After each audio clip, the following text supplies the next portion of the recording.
Y en el caos de la jornada, la niña había perdido a su único progenitor. Para espantar el miedo, Sarah Poirot, de apenas 6 años, empezó a cantar. La gloria de Dios, gigante y sagrada, esbozó con voz quebrada entre lágrimas. Me carga en sus brazos. Las cosas han ido de mal en peor, dijo Poirot, de 36 años, quien era abogada en Venezuela. Decidí tomar esta travesía por el futuro de mi hija.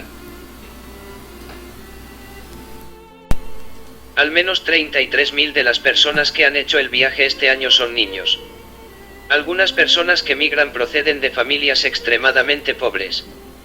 Pero muchas, como Sarah y su madre, Dairi Alexandra Poirot, fueron alguna vez de clase media, y ahora, empujadas a la desesperación por la ruina financiera de su país, han decidido arriesgar sus vidas en la selva. Las cosas han ido de mal en peor, dijo Poirot, de 36 años, quien era abogada en Venezuela. Decidí tomar esta travesía por el futuro de mi hija. Para comprender lo que impulsa este viaje que tantos emprenden, 2 periodistas de The New York Times hicieron la ruta completa en septiembre y octubre y entrevistaron migrants, guías, agentes de seguridad, líderes comunitarios, funcionarios y trabajadores dedicados a la asistencia humanitaria. La ruta comenzó en un pueblo playero colombiano, pasó por varias fincas y comunidades indígenas, cruzó una agotadora montaña llamada la Loma de la Muerte y luego serpenteó a lo largo de varios ríos antes de llegar a un campamento del gobierno en Panamá. Quedó claro que el Darién se ha convertido en un negocio multimillonario que cada vez está más organizado a fin de trasladar a la mayor cantidad de personas e incluye guías que han formado cooperativas, lugareños que han marcado la ruta con banderas azules y operaciones de trata que anuncian abiertamente sus servicios en Facebook y TikTok. Como resultado, decenas de miles de personas se adentran en la escalofriante selva sabiendo que la mayor barrera queda más adelante, encontrar alguna forma de llegar a Estados Unidos. La decisión de una madre. La ruta del Darién no fue la primera alternativa de Poirot, ni siquiera la segunda. Creció en Punto Fijo, Venezuela, y había vivido en los últimos años una escasez extrema de alimentos, la hiperinflación y el colapso de casi todas las instituciones estatales de Venezuela. A principios de este año, ella y Sarah ya habían cruzado el desierto de Atacama para llegar a Chile a pie, con la idea de construirse una vida en un nuevo país. Pero pronto se dio cuenta de que no podía ganarse la vida como cajera y conductora de taxi. Al volver a Venezuela, consideró solicitar una visa de turista para Estados Unidos, pero se enteró de que no había citas disponibles hasta 2024. Consideró volar a México y entregarse en la frontera para solicitar asilo, pero descubrió que México ahora exige que los venezolanos tengan visa para ingresar a su territorio y es el último de una serie de países en el camino hacia Estados Unidos que recientemente han empezado a imponer este tipo de regulaciones. Tomó una decisión, ella y Sarah irían por la selva. En Venezuela vendieron todo, incluso su árbol de Navidad de plástico, y partieron en un autobús con sus pasaportes, $820 en efectivo y la bendición de la madre de Poirot. Por el camino, le había prometido Dairi Alexandra Poirot a su hija, vas a conseguir ángeles. Empieza una travesía. El Darién solía ser una de las selvas más prístinas del mundo. Algunas de sus secciones eran tan impenetrables que cuando los ingenieros construyeron la carretera panamericana en la década de 1930 para unir Alaska con Argentina, solo les quedó un tramo de importancia sin completar, un pedazo de 106 kilómetros sin caminos llamado el Tapón del Darién.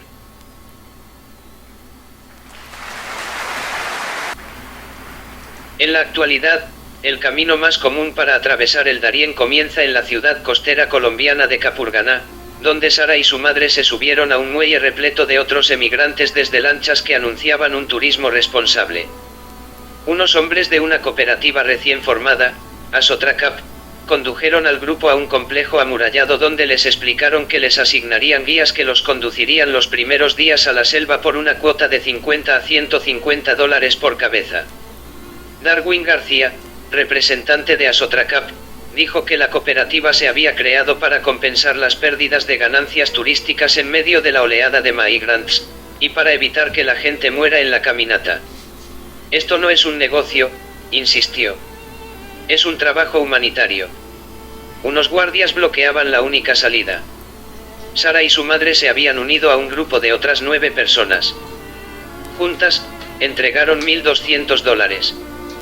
Los primeros días los llevaron a subir un puñado de colinas en una parte del bosque habitada por pequeñas comunidades. En los últimos meses, algunas habían construido campamentos rudimentarios para atender a los emigrantes y les cobraban por montar una carpa o comprar comida. Los que tenían la suerte de llegar a estos campamentos cada noche dormían en medio de una relativa seguridad que los demás, lavaban su ropa en los ríos cercanos, curaban las heridas del día y cocinaban arroz y salchichas enlatadas en pequeñas fogatas. Los que avanzaban lentamente, o se perdían por el camino, pasaban la noche en tiendas de campaña o al aire libre, en el suelo, entre los árboles. En el segundo día de su viaje por la selva, Sara y su madre pasaron un conjunto de árboles que escondían un cuerpo en descomposición en una tienda de campaña. La persona había muerto por causas desconocidas.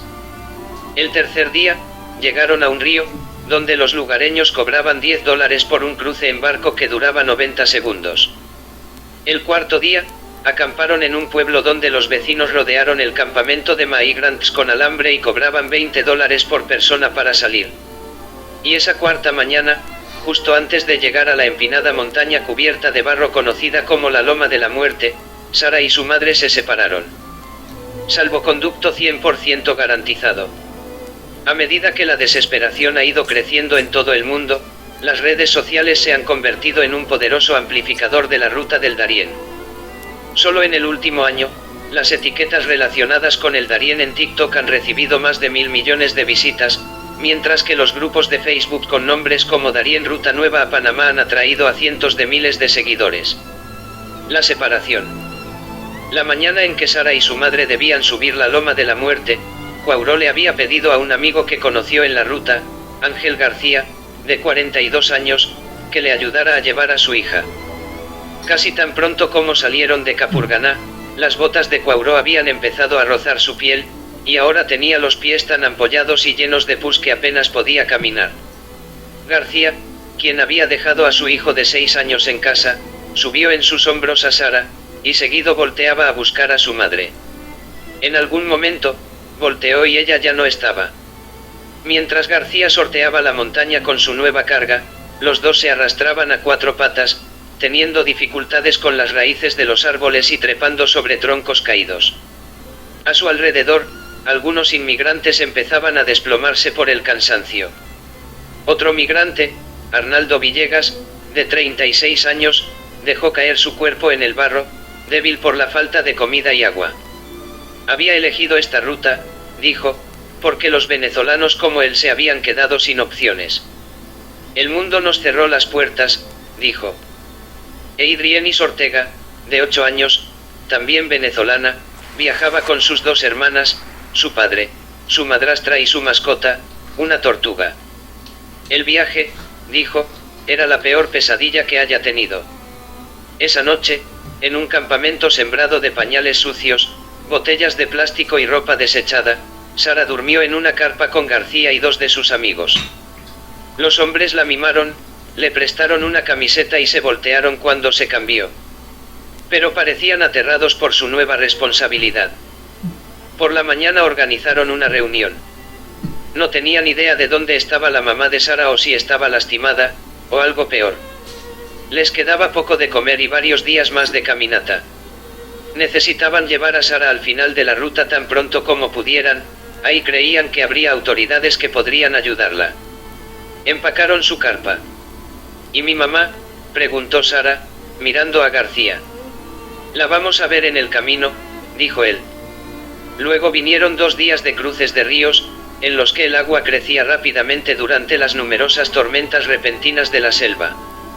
García, que había perdido su ropa, su dinero y su pasaporte al cruzar otro río, cogió a Sara de la mano y la subió a sus hombros.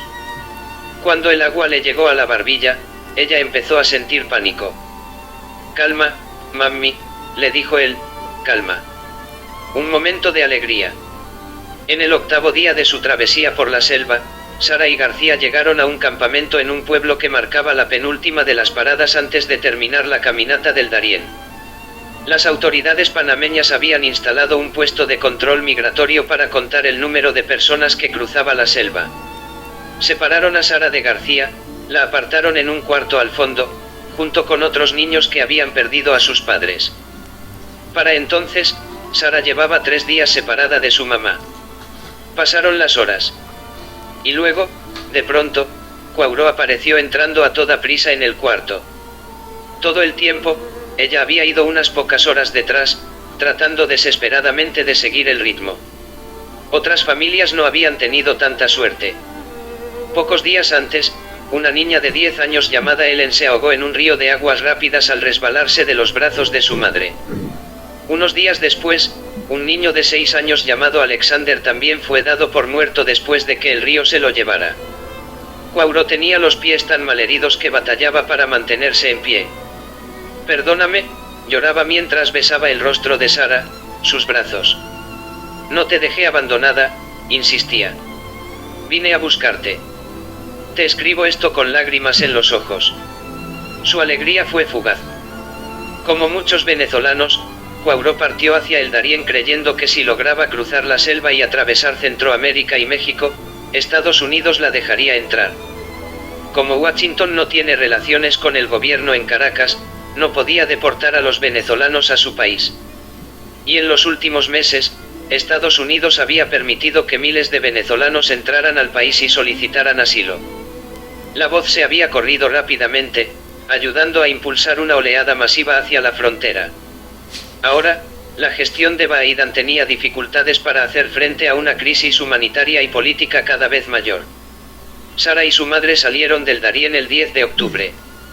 2 días después, el Departamento de Seguridad Nacional anunció que los venezolanos que llegaran a la frontera sur de Estados Unidos ya no podrían entrar al país.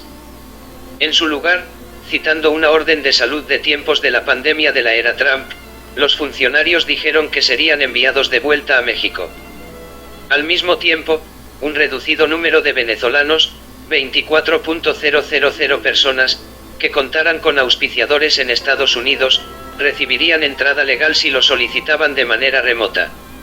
Los auspiciadores debían ser ciudadanos estadounidenses, o cumplir otros requisitos de residencia, y demostrar su capacidad para mantener económicamente al inmigrante durante un máximo de 2 años. Cuauró estaba destrozada. No tenía alguien que la apoyara. Para entonces, ella y Sara habían tomado una serie de autobuses hasta Honduras. Habían utilizado todo su dinero. Ahora en Tegucigalpa, la capital de Honduras, consideró sus opciones, sopesando en su mente el trauma de tratar de llegar a un país donde casi seguramente serían rechazadas. Te escribo esto con lágrimas en los ojos, dijo por mensaje de texto. Iría a una oficina de migración a pedir ayuda para volver en avión a casa. Me duele abandonar el sueño de vivir en un lugar tranquilo, dijo. Pero la situación me obliga.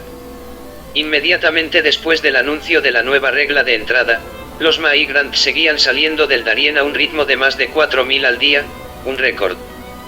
Desde entonces, el número se ha reducido a unos 600, todavía 20 veces el promedio diario de hace unos años. Cuauró y su hija terminaron en un refugio en Honduras con una decena de otros migrants venezolanos.